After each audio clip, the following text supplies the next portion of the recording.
নমস্কার। এনটিভি ডাব্লিউবিতে আবারও আপনাদের সবাইকে স্বাগত জানাচ্ছি। আমাদের ভারতবর্ষ তাদের নৌবাহিনীর শক্তিকে দ্বিগুণ মাত্রায় বাড়িয়ে তুলছে। কিরকম ভাবে?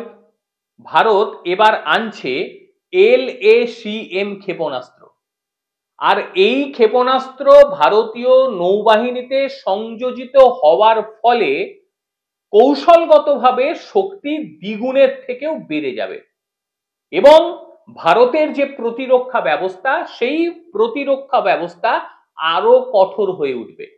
নৌবাহিনীর শক্তি বহু গুণে বৃদ্ধি পাবে। DRDO, defence research and development organisation এই প্রকল্পে কাজ শুরু করে দিয়েছে, যেখানে শব্দের গতির থেকেও বেশি গতির ক্ষেপণাস্ত্র তৈরি করছে তারা। গতিটি কত শুনবেন? 1500 কিলোমিটার, মানে 1500 কিলোমিটার দূরের লক্ষ্যবস্তুকে নিমেষে ধ্বংস করে দেবে। এটি ল্যান্ড অ্যাটাক ক্রুজ মিসাইল, একটু আগেই যেমনটি বললাম LACM, land attack cruise missile. এইটি তৈরি করতে চলেছে ডিআরডিও। এবার চলুন দেখে নিই যে কি কি বৈশিষ্ট্য রয়েছে, আর এটি যদি ভারতীয় নৌবাহিনীতে চলে আসে সেই ক্ষেত্রে নৌবাহিনীর শক্তি বা কিভাবে বৃদ্ধি পাবে। এই ল্যান্ড অ্যাটাক ক্রুজ যে মিসাইল ভারতীয় নৌবাহিনীর জন্য সার্বজনীন আক্রমণ সমাধান হতে পারে। এটি একই সঙ্গে অনেকগুলি লক্ষ্যবস্তুতে আঘাত হানতে পারবে, আর এটার সবচেয়ে বড় যে বিষয় সেটি হচ্ছে এর পরিসর। এই ক্ষেপণাস্ত্রের পাল্লা হচ্ছে 1500 কিলোমিটার, মানে 1500 কিলোমিটার দূরের কোন লক্ষ্যবস্তুকে নিমেষে ধ্বংস করার ক্ষমতা রাখে এই ক্রুজ মিসাইল। একেবারে সমুদ্রের গভীরে গিয়ে এটি আক্রমণ করবে এবং এই ক্ষেপণাস্ত্রের যেটি সবচেয়ে সুবিধা যে উপকূল থেকে দূরে থেকে আক্রমণ করা সম্ভব। ধরুন কোন শত্রু দেশ, তাদের ধারে কাছে যাওয়ারও প্রয়োজন পড়বে না। মানে 1500 কিলোমিটার দূর থেকে ভারত যদি মনে করে যে এই শত্রু দেশের এই নির্দিষ্ট অংশটিকে আমাদের ধ্বংস করতে হবে, খুব সহজে মাঝ সমুদ্রে থেকে এটা করতে পারবে।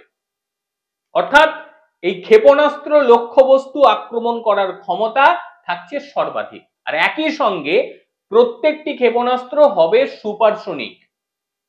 ল্যান্ড অ্যাটাক ক্রুজ মিসাইল ক্ষেপণাস্ত্রটি প্রচলিত এবং পারমাণবিক উভয় সাবমেরিনই এটি লাগানো সম্ভব। মানে আধুনিক যে পারমাণবিক সাবমেরিন আছে সেটা তো লাগানো যাবেই, তার সঙ্গে প্রচলিত যে সাবমেরিনগুলি রয়েছে মানে পুরনো সাবমেরিন, সেগুলো তো এটা লাগানো সম্ভব। এটি বহুমুখী কাজে ব্যবহার করা হবে এবং একই সঙ্গে শক্তিশালী অস্ত্র করে তুলছে এই সাবমেরিনকে। ডিআরডিও কেবল তার যে পরিসর নিয়ে কাজ করছে তা কিন্তু নয়, এবং এর সুপারসনিক সংস্করণও তারা তৈরি করছে। আমরা বলতে পারি যে সুপারসনিক সংস্করণ মানে শব্দের গতির থেকেও বেশি গতিতে এটি চলতে পারবে এবং দ্রুততার সঙ্গে লক্ষ্যবস্তুতে আঘাত হানতে পারবে। জলের নিচে বিদ্যুৎ উৎপাদনের অভূতপূর্ব বৃদ্ধি পাবে। 1500 কিলোমিটার পাল্লার ল্যান্ড অ্যাটাক ক্রুজ মিসাইল, এটি প্রজেক্ট 76 অর্থাৎ দেশীয় প্রচলিত ডিজেল ইলেকট্রিক সাবমেরিনে ব্যবহার করা হবে। মানে প্রচলিত যে সাবমেরিন পুরনো যেগুলি রয়েছে সেগুলি প্রজেক্ট 76 এবং প্রজেক্ট 75 আলফা অর্থাৎ আধুনিক যেটা পারমাণবিক আক্রমণকারী সাবমেরিন, এটির জন্য ভীষণভাবে অপরিহার্য।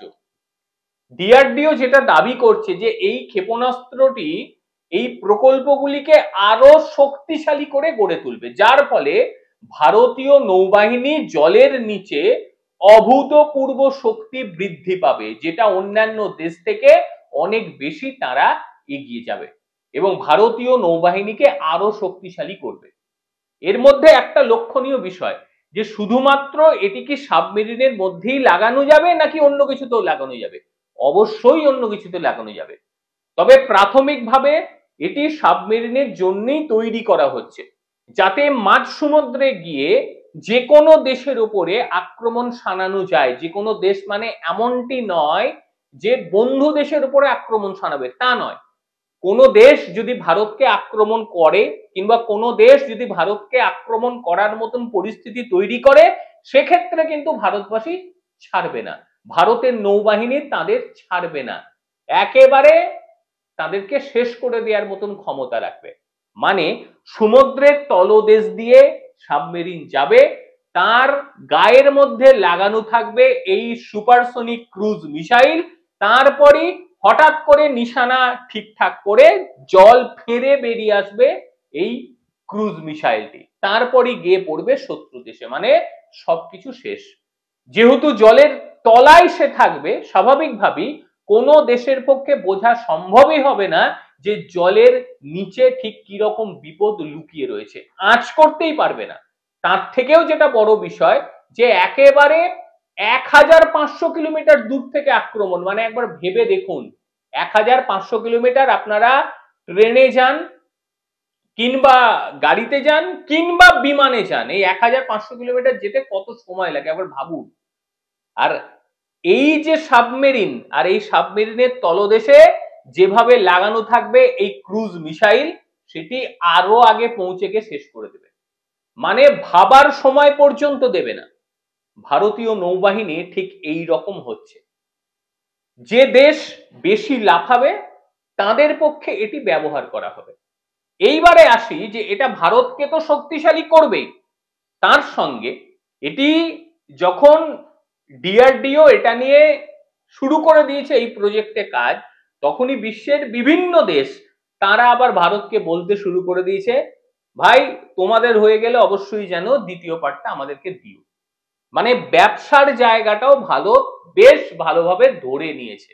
আর ডিআরডিওর ভরসা মানে আপনাকে জানতে হবে যে বিশ্বের সফলতম রিসার্চ ইনস্টিটিউট গুলির মধ্যে ভারতের ডিআরডিও অন্যতম জায়গায় রয়েছে, যাদের উপরে ভরসা করে গোটা বিশ্ব।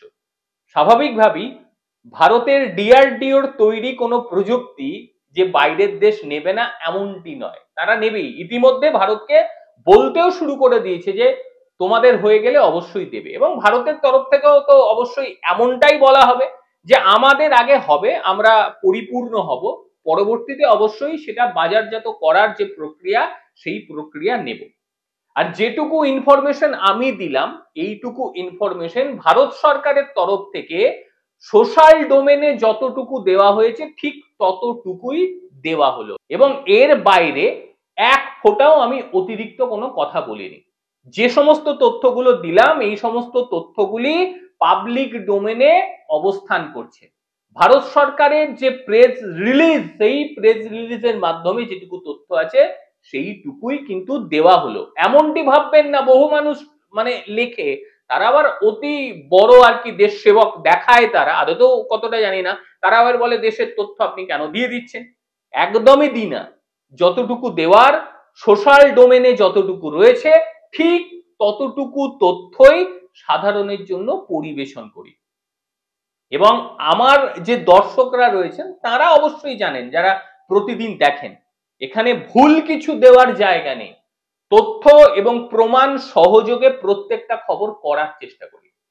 আর ভারত যেভাবে বাড়তে শুরু করে দিয়েছে, তাদের ডিফেন্স সেক্টরকে যেভাবে মজবুত করছে, তাতে অদূর ভবিষ্যতে যে ভারত কোন শক্তি জায়গায় পৌঁছবে সেটা নতুন করে বলার নেই। এমনিতেই মোটের উপর তৃতীয় বা চতুর্থ শক্তিতে ভারত পৌঁছে গেছে, অন্তত ডিফেন্স সেক্টরে। বেশ কিছু দেশ ভারতকে সমীহ করে চলছে, আর না তো চীন ভারতের ঘাড়ে হাত দিয়ে তারা চলতে চাইতো না, কারণ চীন এমন একটি দেশ। অন্যান্য দেশ, ইউরোপীয় যে সমস্ত দেশগুলো রয়েছে, ন্যাটোভুক্ত যে সমস্ত দেশগুলো রয়েছে, তারাও তাকিয়ে রয়েছে ভারতের দিকে যে ভারতের অস্ত্র শস্ত্র তারা কিনবে। এটাই ভারতবর্ষ।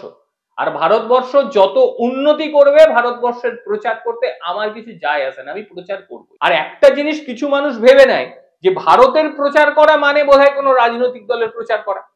এমনটি যারা ভাবে তাদের ভ্রান্ত ধারণা নিয়ে তারা বসে থাকুক। ভারতের উন্নতি হোক বা ভারতের নিত্য নতুন আবিষ্কার নিয়ে আমি কথা বলবো, তাতে কাউরির কিছু মনে হলো বা না হলো এটা নিয়ে বিন্দুমাত্র চিন্তা আমি করি না, বিন্দুমাত্র না। কারণ বহু মানুষ আছে ভারতের উন্নতি দেখে শান্তি পান, আমি শান্তি পাই নিজে, সেই কারণেই বলি। আর ততটুকু তথ্যই প্রকাশ করি যতটুকু করা প্রয়োজন। আর আজকের এই প্রতিবেদন নিয়ে আপনারা ঠিক কি বলবেন অবশ্যই জানাবেন। আর ভারতের এই যে ক্রুজ মিসাইল, এই ক্রুজ মিসাইল শক্তি নিয়ে অবশ্যই আপনাদেরও মতামত আপনারা জানাবেন। প্রত্যেকে ভালো থাকবেন, সুস্থ থাকবেন, আবারও দেখা হবে অন্য কোনো দিন অন্য কোনো ভিডিওতে। ততক্ষণের জন্য নমস্কার, ভালো থাকবেন।